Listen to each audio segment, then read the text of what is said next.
Bismillahirrahmanirrahim. Assalamualaikum warahmatullahi wabarakatuh. Alhamdulillahi rabbil alamin. Wa bihi nasta'inu ala umuri dunya waddin. Wassalatu wassalamu ala asyrafil anbiya'i wal mursalin wa ala alihi wa ashabihi wa baraka wa sallim. A'udzu billahi minasyaitonir rajim. Bismillahirrahmanirrahim. ولن ترضى عنك اليهود ولا النصارى حتى تتبع ملتهم. اللهم اجعل جمعنا هذا جمعا مرحوما وتفرقنا من بعده تفرقا معصوما. اللهم لا سهل الا ما جعلته سهلا وانت تجعل الحزن اذا شئت سهلا. Kaum muslimin, sidang jamaah subuh, insyaallah kita semua dimuliakan oleh Allah Subhanahu wa taala. Alhamdulillah, di pagi hari ini apa yang kita lakukan ini merupakan gerakan-gerakan yang akan menghancurkan hati-hati Yahudi. Hari ini apa yang kita lakukanlah gerakan-gerakan yang akan menghancurkan hati-hati orang Nasrani. Apa yang kita lakukan di pagi subuh ini adalah gerakan-gerakan yang dapat menghancurkan hati-hati orang munafik di antara kita. Ada orang Islam yang tidak senang dengan pergerakan-pergerakan Islam. Ada orang Islam yang tidak senang dengan gerakan-gerakan yang memuliakan Allah Subhanahu wa taala. Rasulullah sallallahu alaihi wasallam yang dikhawatirkan bukan orang-orang kafir, yang dikhawatirkan bukan orang-orang Yahudi. Mereka jelas-jelas membenci Islam, mereka jelas-jelas tidak senang kepada Islam. Tapi yang sangat dikhawatirkan oleh Rasulullah adalah orang-orang munafik yang ada dalam batang tubuh orang Islam. Mereka senang di depan, tapi mengolok-olok apa yang dilakukan orang Islam di belakang. Ini yang perlu kita khawatirkan. Maka mari kita rapatkan saf ini, kita kuatkan jamaah ini. Maka apapun badai yang datang, apapun ujian yang datang kepada kita, insya-Allah dengan bersama-sama dan dengan ridha Allah dan dengan cinta Allah kepada kita, insya-Allah bisa kita menghadapinya ya Allah. Amin ya rabbal alamin. Salawat dan salam semoga Allah sampaikan kepada junjungan Nabi besar Muhammad sallallahu alaihi wasallam. Kalaupun di dunia kita tak sempat berjumpa wajah dengan beliau, kita tak pernah melihat beliau, tak pernah bersentuh tangan dengan beliau, tapi dengan cinta kita kepada agama ini, sayang kita kepada agama ini, melaksanakan agama dengan benar di bawah naungan Al-Quran dan Hadis, insyaallah percayalah kaum muslimin dan muslimat sekalian, kalaupun kita tak berjumpa wajah dengan wajah di sini, insyaallah besok di akhirat kita akan mendapatkan syafaat daripada Rasulullah sallallahu alaihi wasallam. Allahumma shalli ala sayyidina Muhammad. Imam Syekh Masjid Jami yang kami muliakan, gerakan pemuda subuh, khadim pemuda subuh, khadim SMS dan seluruh jamaah subuh, baik kaum muslimin dan muslimat yang kami muliakan, insyaallah kita semua dimuliakan oleh Allah Subhanahu wa taala. Ketika Allah mengutus para nabi, maka juga muncul musuh-musuh Islam. Nabi Musa alaihi salam berhadapan dengan kekuatan Firaun, tetapi kemudian Firaun Allah matikan dalam keadaan hina. Ketika Allah mengutus Nabi Ibrahim alaihi salam, kemudian datanglah musuh Islam yang bernama Namrud. Sampai hari ini Nabi Muhammad sallallahu alaihi wasallam ketika diutus oleh Allah Subhanahu wa taala menyebarkan kebaikan, menyebarkan salam, menyebarkan Islam, maka muncullah musuh-musuh Islam dari kafir Quraisy, bahkan sampai kepada umat Muhammad di akhir zaman. Musuh-musuh Islam secara terang-terangan ingin menghancurkan Islam. Ini sesuai dengan janji Allah dalam Al-Quran. Allah sudah memperingatkan kita dalam Al-Quran, "Walan tarda anka al-yahuda walan nasara hatta tattabi'a millatahum." Orang Yahudi, orang Nasrani tidak akan pernah rela kepada kita, tidak akan pernah senang dengan pergerakan kita, hatta tattabi'a millatahum, sampai kita mengikuti agama mereka, mengikuti keinginan mereka. Lihatlah, hari ini kita buka sedikit sejarah. Ini bukan politik, ini bukan kebencian, karena sebenarnya kita hanya benci kepada mereka karena mereka tidak seiman dengan kita. Tetapi secara manusiawi kita bersaudara dengan mereka, kita sama-sama makhluk Tuhan di dunia ini. Tapi kebencian mereka kepada kita sudah melampaui batas.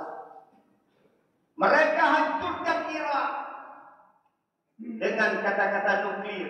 Setelah 20 tahun Irak hancur, akhirnya mereka meminta maaf. Setelah kami adakan investigasi, ternyata di Irak tidak ada nuklir, tetapi Irak sudah kami hancur lebur. Mereka hancurkan Afghanistan dengan kata-kata teroris. 11 September waktu itu menjadi kunci mereka menghancurkan Afghanistan dan Pakistan. Tetapi setelah puluhan tahun, akhirnya muncul saksi-saksi bahwa dalam serangan tersebut orang Islam tidak pernah terlibat. Tetapi Afghanistan dan Pakistan sudah hancur. Di Afrika, kaum muslimin sekalian, hari ini sedang terjadi pembantaian besar-besaran. Tidak pernah orang muslim dan muslimah menjalankan agama dengan baik, dengan sempurna, dengan kedamaian. Karena apa? Karena di Afrika kita menjadi minoritas dan kemudian kita dibantai setiap hari. Baca sejarah tentang Islam di Afrika. Kemudian berlanjut kemari. Hari ini sampai masih kita dengar tentang bagaimana orang-orang Palestina dihancurkan oleh tamu-tamu biadabnya. Saya menyebutkan tamu biadab karena orang-orang Israel dalam beberapa kesempatan, Ahmadinejad, mantan presiden Iran, tidak pernah mengakui adanya negara Israel. Ketika ada seorang wartawan Perancis yang datang kepada Ahmadinejad, kemudian dia bertanya, bagaimana pendapatmu dengan Israel? Saya tak mau menjawab tentang Israel karena mereka bukan sebuah negara. Mereka hanya tahu sisa-sisa perang dunia kedua. Mereka datang ke negara-negara tidak diterima di negara Yahudi. Kemudian mereka datang ke negara yang bernama Palestina. Orang Palestina, orang Islam cinta damai. Mereka anggap mereka saudara, bukan seakidah, tetapi mereka satu penderitaan. Mereka datang ke Palestina, diberikan tanah oleh Palestina, diberikan untuk membuat gubuk-gubuk di Palestina. Tapi hari ini tamu-tamu itu menjadi kurang ajar. Tamu-tamu itu menjadi biadab. Tamu-tamu itu hari ini ingin menyingkirkan tuan rumah di tanah mereka sendiri yang terjadi di Palestina. Suriah begitu kejam dalam pandangan kita. Di media-media dijelaskan bagaimana kekejaman Suriah. Suriah sebuah negara, sebuah negeri damai, makmur. Sampai akhirnya kekuatan yang tidak senang dengan kebangkitan Islam datang menghancurkan Suriah. Hari ini kalau kita ingin bertamasya rohani, pergilah ke Suriah. Kita akan melihat kehancuran kota Suriah, yang dimana dulu kota yang indah, kota yang damai, orang damai beribadah kepada Allah. Tetapi hari ini kemudian Suriah dihancurkan oleh musuh-musuh Islam. Burma beberapa tahun yang lalu, bahkan hari ini saudara-saudara kita masih melarikan diri, dan sampai subuh ini mereka masih ada yang bertahan di kota Langsa, Aceh Timur. Mereka menyelamatkan diri daripada fitnah kafir. Mereka dibantai hampir setiap hari. Karena apa? Karena mereka Islam. Karena apa? Karena mereka mengucapkan 2 kalimat syahadah. Karena apa? Karena di mulut mereka mengucapkan kalimat la ilaha illallah. Karena apa? Yang paling tragis lagi adalah dikarenakan mereka adalah minoritas di tempat yang mayoritas. Burma, Rohingya tak pernah damai beribadah. Dibakar rumah-rumah mereka, dihancurkan mereka, dibakar tempat-tempat ibadah mereka. Karena apa? Karena mereka minoritas di bawah naungan Buddha. Hari ini yang masih hangat dalam pembicaraan kita, di media-media kita baca, kita lihat, dan bagaimana terkutuknya mereka, dikutuk oleh dunia, yaitu bangsa Uighur. Bangsa Uighur hari ini menjadi minoritas di tanah Cina. Mereka para komunis tidak senang. Banyak sudah mereka katakan di media-media internasional. Tetapi bagaimana orang Islam meminta tolong kepada Yahudi? Karena Yahudi tak akan pernah peduli kepada perjuangan Islam. Uighur menjadi air mata selanjutnya di tengah-tengah minoritas. Ketika mereka dipaksa untuk murtad hari ini, tidak boleh berpuasa Ramadan hari ini, tidak boleh senang menjalankan ibadah hari ini. Tidak seperti kita di sini, ramai bisa berjamaah, tidak ada gangguan. Kalaupun ada cibiran, kalaupun ada cemoohan, kalaupun ada makian, itu datang dari orang-orang munafik di sekitar kita. Tetapi orang-orang Uighur menghadapi senjata laras panjang, menghadapi tekanan yang luar biasa dari pemerintah pemerintahan Cina. Mereka hanya inginkan satu. Mereka tak boleh beribadah dengan senyamannya. Dan mereka harus mengikuti kepada agama mereka, yaitu komunis.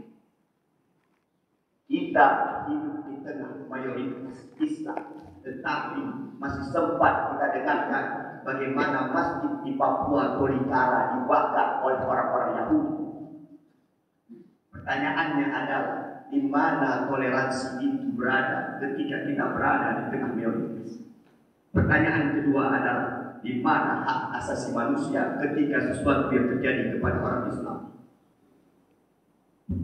Mereka berteriak kita teroris, tapi kacamata dunia menyaksikan siapa teroris sebenarnya. Setiap apa yang orang Islam lakukan dihukum dengan kata-kata teroris.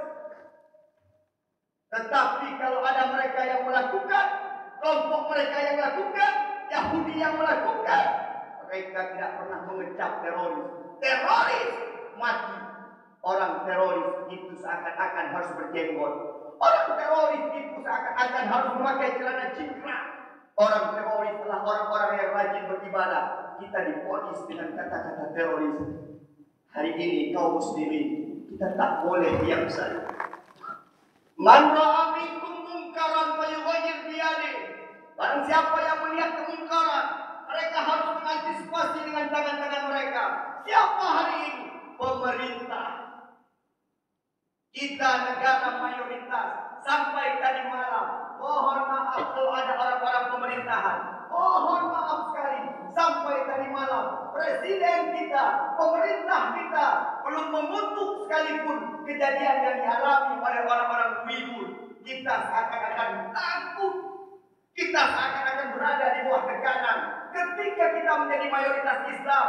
Tetapi karena kita kebanyakan Islam munafik, kita tak berani mengutuk mereka. Bahkan negara-negara kafir, Perancis, Italia, bahkan PBB, Amerika Serikat sudah mengutuk. Islam yang mayoritas negara Islam belum berani mengutuk kebiadaban Cina terhadap Uighur. Na'udzubillah, summa na'udzubillah.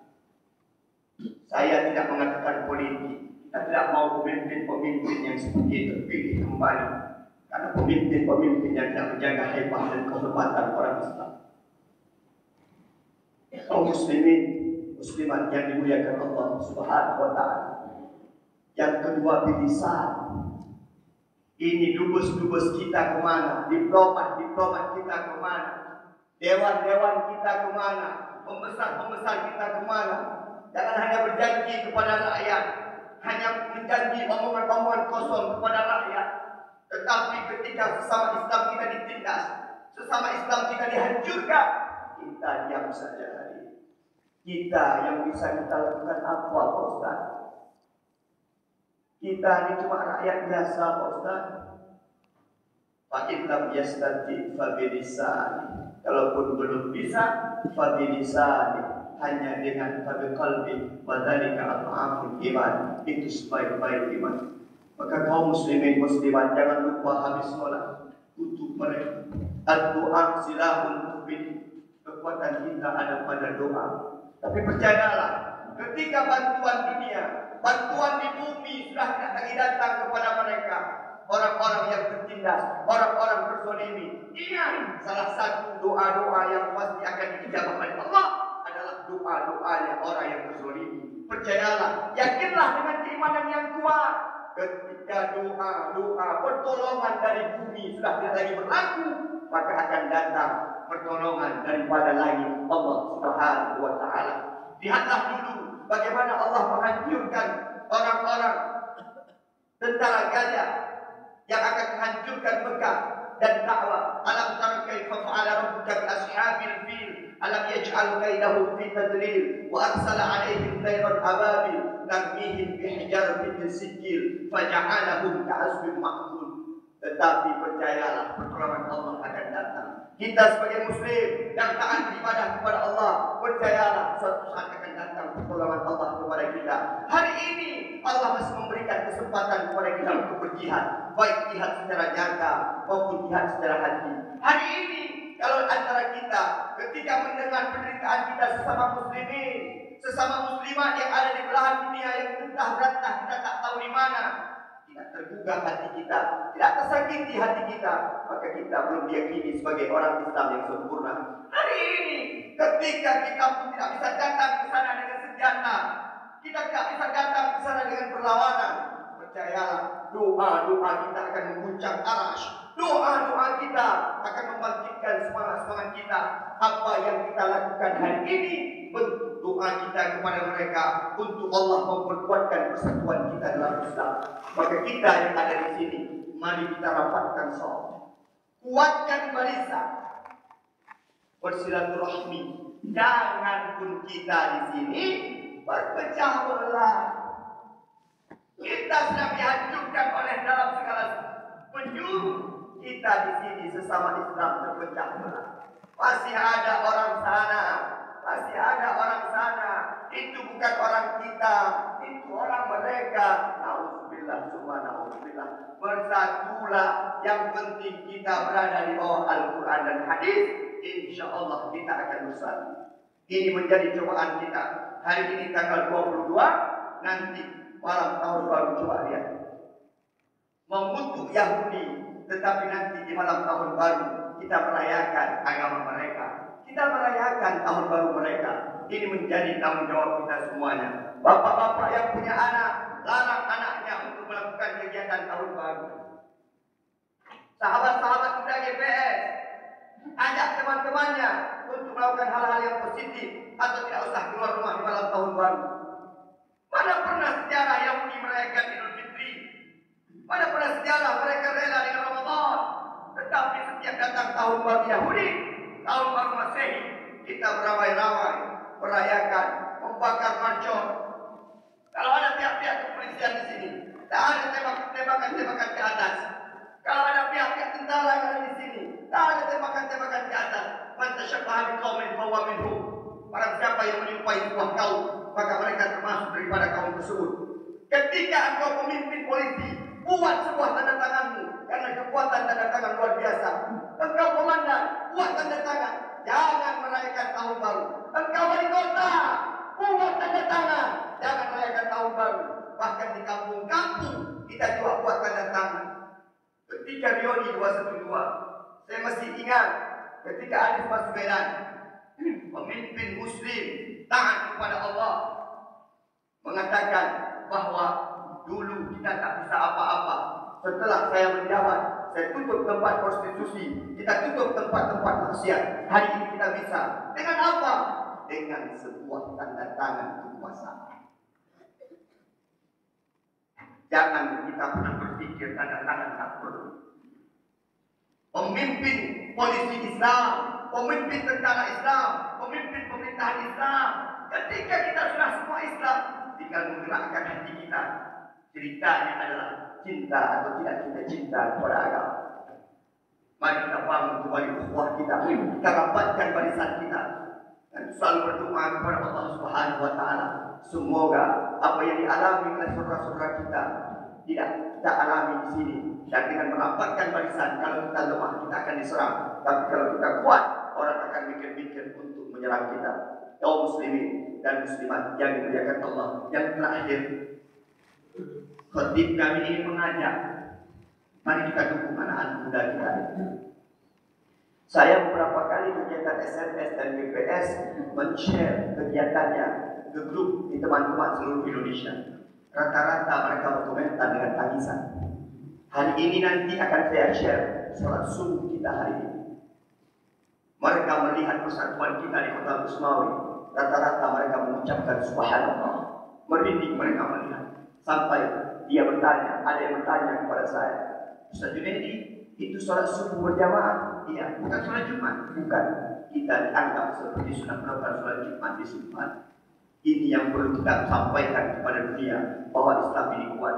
Ketika kita hari ini tak punya televisi, kita tak punya orang-orang yang kuat di atas, tapi kita masih punya tangan-tangan yang bisa bermedia sosial, tetapi bermedia sosial dengan baik. Anak-anak muda kita, GPS, Gerakan Pemuda Subuh sudah memulai itu. Tinggal hari ini, tinggal kita ajak anak-anak kita dan panggil anak-anak kita untuk mengikuti mereka karena kegiatan yang mereka lakukan. Insya Allah kegiatan yang bermanfaat baik di dunia ini maupun besok sampai di akhirat. Orang-orang tua, mari kita dukung. Salah satu orang tua yang berhasil adalah ketika dia meninggalkan generasi-generasi yang berhasil untuk waktu yang selanjutnya. Terima kasih tempat yang singkat ini, di waktu yang singkat ini. Insya Allah Ustaz juga mohon doa kepada kaum muslimin dan muslimat sekalian untuk terus bisa berdakwah dengan kekuatan seperti ini. Insya Allah kita dimuliakan Allah. Nanti malam Ustaz di Padang Tinggi, malam besok di Merdu, hari Senin jam 10 di Medan, nanti hari Selasa di Kromanen. Ada orang bilang Ustaz seperti Ustaz Abu Somad. Saya bilang bukan. Kalau Ustaz Abu Somad sebelum datang sudah dipasang spanduk, biar Ustaz Junaidi datang, ada yang menyambut. Tapi apa beliau tamu kita orang Musmawe, jadi tidak masalah ketika tidak disambut. Tetapi terima kasih kepada pihak Halus Square, tadi malam Ustaz menginap di sana. Jarang-jarang selama menginap di hotel. Biasa dari Rusun berangkat jam 4 pagi. Tapi ini kekuatan kita semua luar biasa. Terima kasih GPS sudah memeriksa layanan makan tadi malam. Insya Allah pagi ini tetap dapat makan. Bismillahirrahmanirrahim. Alhamdulillahirabbil alamin. Hamdan syakirin, hamdan yuwafi ni'amahu wa yukafi'u mazidahu. Ya Rabbana lakal hamdu kama yanbaghi li jalali wajhikal karim wa 'azimi sultan. Allahumma shalli ala Muhammad wa ala alihi wa ashabihi wa baraka wa sallim. Allahumma inna nas'aluka ridhaka wal jannata wa na'udzu bika min sakhatika wan nar. Allahumma innaka 'afuwwun karimun halim tuhibbul 'afwa wa'fu 'anna ya Allah ya karim. Allahumma ighfir lana dhunubana wa liwalidayna warhamhuma kama rabbayana shaghira wa li jami'il muslimina wal muslimat wal mu'minina wal mu'minat bi rahmatika ya arhamar rahimin. Allahumma ahyina bil iman وأمتنا بالإيمان واحشرنا بالإيمان وأدخلنا الجنة مع الإيمان. اللهم أنت السلام ومنك السلام وإليك يعود السلام. فحينا ربنا بالسلام وأدخلنا الجنة دار السلام. تبارك ربنا وتعاليك يا ذا الجلال والإكرام. يا الله muliakan jamaah ini ya Allah, istiqomahkan jamaah ini ya Allah, pastikan kami dalam iman, dalam saf jamaah solat-solat kami ya Allah. Ya Allah, ya Rahman, ya Rahim, hancurkanlah orang-orang yang hancurkan orang Islam ya Allah, hinakanlah orang-orang yang menghinakan orang Islam ya Allah, kucilkanlah orang-orang yang mengucilkan orang Islam ya Allah. Kami yakin ya Allah, ketika kekuatan bumi tak lagi berarti, maka kami percaya dengan kekuatan di langit ya Allah. Kami percaya dengan kekuatan yang akan datang menghinakan mereka ya Allah. Selamatkanlah saudara-saudara kami di Irak ya Allah. Selamatkan saudara-saudara kami di Afghanistan ya Allah. Selamatkan saudara-saudara kami di Afrika ya Allah. Selamatkanlah saudara-saudara kami di Palestina ya Allah. Selamatkan saudara-saudara kami di Rohingya ya Allah. Selamatkanlah saudara-saudara kami di Uyghur ya Allah. Selamatkan saudara-saudara kami seakidah, seiman, seislam dengan kami di belahan dunia mana mereka berada ya Allah. Damaikan mereka ya Allah, kuatkan mereka, tambahkan mereka, sabarkan mereka ya Allah atas timpaan yang mereka alami di dunia. Memang bagi mereka tak indah hidup di dunia, tapi kami yakin ya Allah, mereka akan Engkau beri keindahan hidup di syurga ya Allah. Orang-orang Yahudi, mereka begitu damai hidup di dunia ini, mereka begitu merusak di dunia ini, tapi kami yakin dan percaya suatu saat mereka akan mendapatkan azab yang sangat pedih dari Engkau ya Allah. Rabbana atina fid dunya hasanah wa fil akhirati hasanah wa qina adzabannar. Walhamdulillahi rabbil alamin. Terima kasih atas segala perhatian dan kekurangan. Sampai jumpa di syurga. Assalamualaikum warahmatullahi wabarakatuh.